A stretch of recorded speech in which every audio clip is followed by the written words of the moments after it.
Blue Hill Avenue was long overdue for a makeover, and now Boston has a plan to change up the iconic thoroughfare that runs through the heart of the city.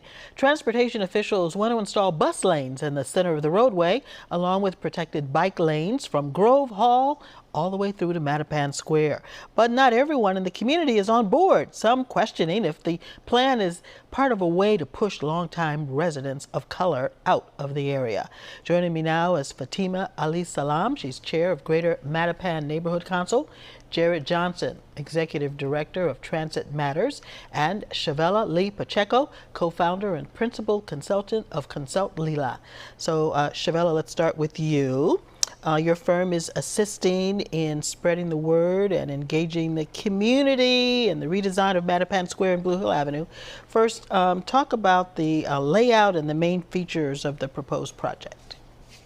Yes, so this project is from Mattapan Square all the way to Grove Hall, and the intention is to redesign the corridor from buildingscape to buildingscape.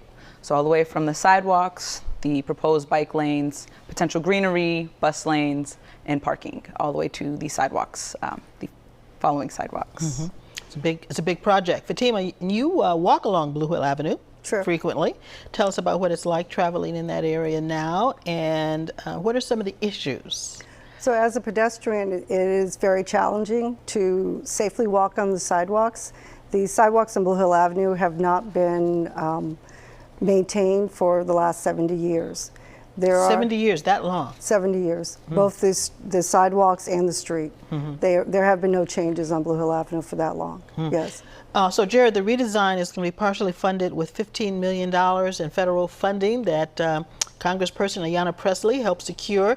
Transit Matters supports the center bus lane. What do you see as the benefits of a center bus lane? Yeah, well, the benefits of a center bus lane are that you remove cars that are turning right from the path of the bus. I think if anyone has been along the Silver Line on Washington Street, you've seen how between cars trying to parallel park and cars getting ready to turn, how that slows down the bus. And then I think the other thing is we've seen on the Columbus Ave bus lanes that pedestrians actually, even if they're not riding the bus, they enjoy that facility more because they have a place to cross the street. And Blue Hill Ave being such a wide street, this is going to provide both bus riders who are crossing the street and just anyone who's crossing from one side to the other, a safe, attractive place to wait and make crossing the street safer, especially for older folks. And here's where we get the pushback, because a lot of people are saying, we don't like the center bus lane because we have to walk from the sidewalk across the street to get to the center bus lane, and it's not an easy sell for those people.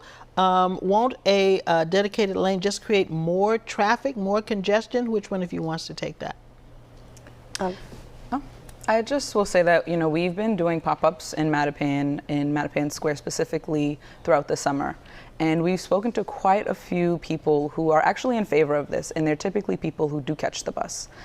Youth that we've spoken to, typically between the ages of 10 and 19, we've been engaging, are very interested in having the center running bus lane because of the way that it mitigates traffic and the time that they have to sit in traffic. I have heard from some folks as well, though, who have disabilities, that is a little bit more of a challenge to get to the center running bus lane. So this is just something that I think we do have to discuss a little bit more. And so the thought is, with a center bus lane, there's less opportunity for traffic. So traffic is now focused down to one lane, and some people think that will make the traffic more congested. I mean, I think one of the things that is also going to be a benefit on this is that it's going to really make double parking sort of self-enforced, because that's one of the biggest drivers of traffic is not necessarily just the volume of people, but it is the buses weaving in and out. And in speaking to the concern that people have about being able to access the bus from the sidewalk, a lot of times because of cars that are parked in the bus lane and double parking, the bus can't even actually get close to the curb. So people are already having to step into the street or dodge cars trying to park in order to get onto the bus. And so by having the bus down the middle in its own lane, you're removing bus conflicts from there, and because of the fact that it's going to one lane a lot of places, you're not going to have the same jostling back and forth and people trying to move around double parked cars. That's a huge part of the traffic. Speaking about double parked cars, anybody that drives up and down Blue Hill Avenue on Sunday sees that all the church folks are double parked on Blue Hill Avenue, and the churches are not happy about losing that opportunity to double park. Has your community feedback, community research revealed anything about this? So we've been speaking specifically to young people. Consult Lila is a community engagement firm focused on bridging the conversation between municipalities and historically excluded communities, specifically young people under 18. Those are folks who are going to have to live with this for the rest of their lives. There will not be any more infrastructure changes coming until the next generation after them. Well, let me ask Fatima. Sure. What are you hearing from the church community? From the church community specifically, the issues are, many of them are afraid of what happened in the South End, where they saw the loss of black churches because and they say it as part of gentrification. Because right now there were many more churches as they are now in Mattapan. Mattapan currently has the highest number of black-owned churches in the city. And of course, on Sunday, you do see multiple lines of cars parked.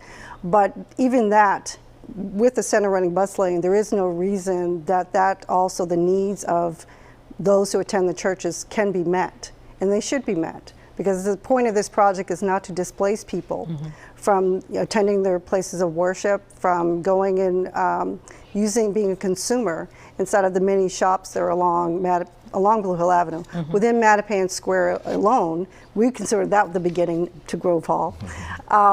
You have over 80 shops within just the square itself, from the street on up.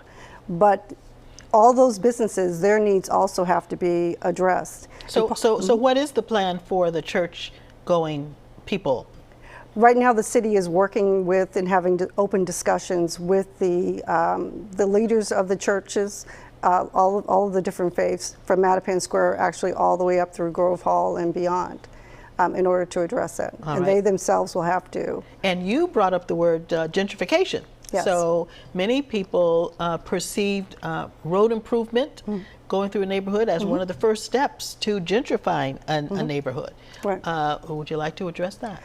Absolutely. One of the ways in order to address gentrification, as Shavella had mentioned, is that this project, just this city, is actually the changes that are happening right now are actually going to be most impacted for those who are much younger. And in order to address it, one of the issues that the GMNC, the Greater Mattapan Neighborhood Council, is pushing is actually when you're talking about bike lanes. And we actually believe that through the Boston Public Schools, if you integrate through the physical education classes bicycling, that teaches children from K through 12 how to properly read signage, safely cross the street, to actually make them active on the actual roadways. And the bicycle lanes wouldn't be in the road, they would actually be integrated into the sidewalks. So again, feedback I've heard is that a lot of people in the community don't ride bikes. So why do they need a bike lane?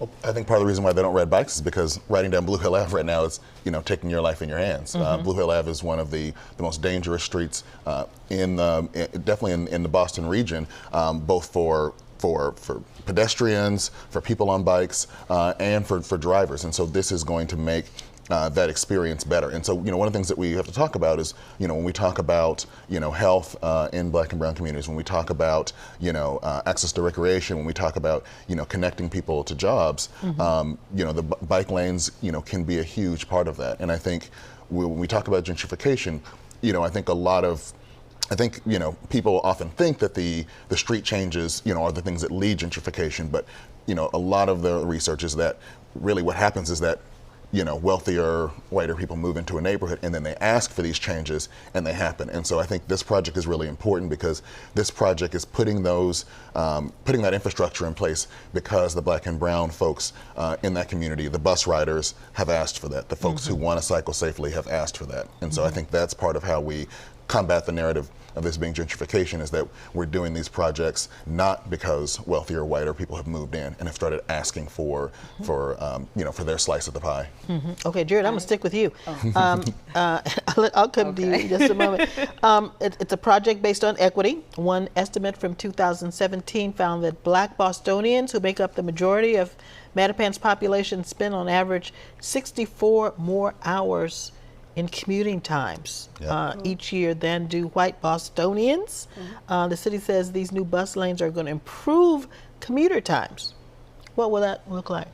I mean, it looks like a savings of, I mean, at least 15 minutes in some cases on really bad days, 25 to 30 minutes. And so that when you talk about, when you add that up over a year, that's hundreds of hours. And then you multiply that times the 20,000 bus riders, which represents 52%. So a majority of the folks traveling down Blue Hill Ave, that's a huge economic impact. That is, that's people not having to pay extra fees at childcare because they're late picking up their child. That's someone not having to miss hours and miss money because they work an hourly job. And so that's, this is going to be a huge benefit. And so again, I think that's why it's really important to center the bus riders in this conversation, who I think have been, missing in some of the conversations, because this is going to be huge for them. So is there still an opportunity for the community to weigh in?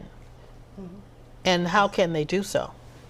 Right now, actively, the Greater Mattapan Neighborhood Council, which is an elected council, we've had ongoing meetings with the community.